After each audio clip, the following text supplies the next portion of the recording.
Today we're going to be talking about three microphones that you probably never heard of before. The first one is a Machatsch, I believe I'm pronouncing that correctly, KM3 tube condenser microphone that was made in Germany in the 1960s.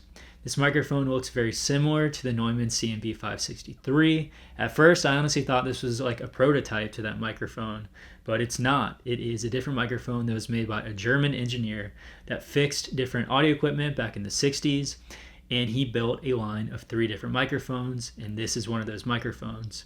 They're very rare. This microphone is very bright in character, but it does sound kind of cool. It's almost lo-fi for condenser, which is kind of rare. And we're going to listen to this microphone on a few different sources.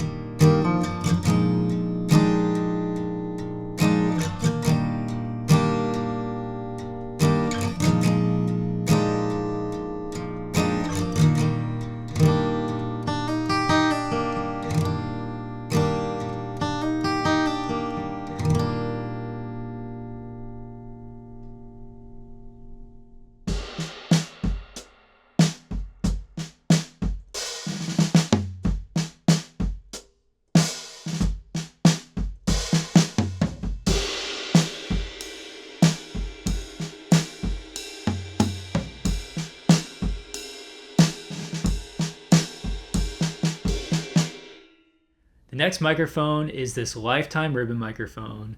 I've never seen one of these, both internally and externally. I can't figure out who built this, and I haven't seen any other microphones quite like it.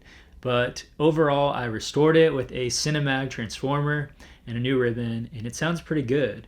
It's got a solid low end. The top end kind of has a little bit of character because of the shape of the grills of this microphone, which you run into a lot with older ribbons. But I think this one sounds pretty cool. I wish there were more out there. We're going to listen to it right now.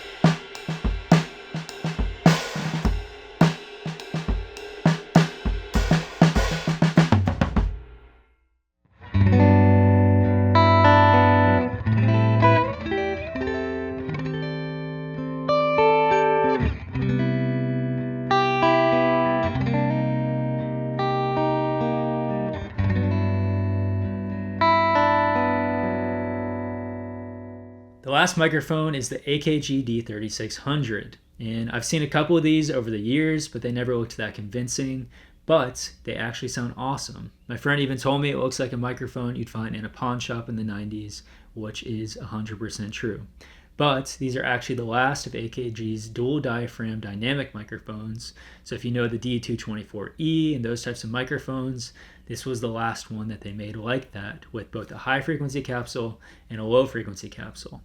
And the reason why they did that is you don't have any proximity effect when you talk into the microphone, but you still have a lot of low end coming from the microphone, which is pretty cool.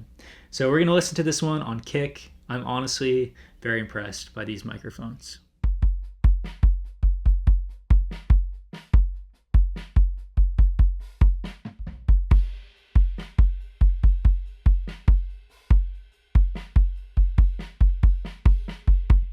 So that's it for these three microphones that you've probably never heard of before. I think all these microphones sound great and could hold their own in different contexts in a studio. If you have owned one of these microphones, please comment below and let me know. I'd love to hear more about them and how you've used them. Thanks so much for watching. I'll see you in the next video.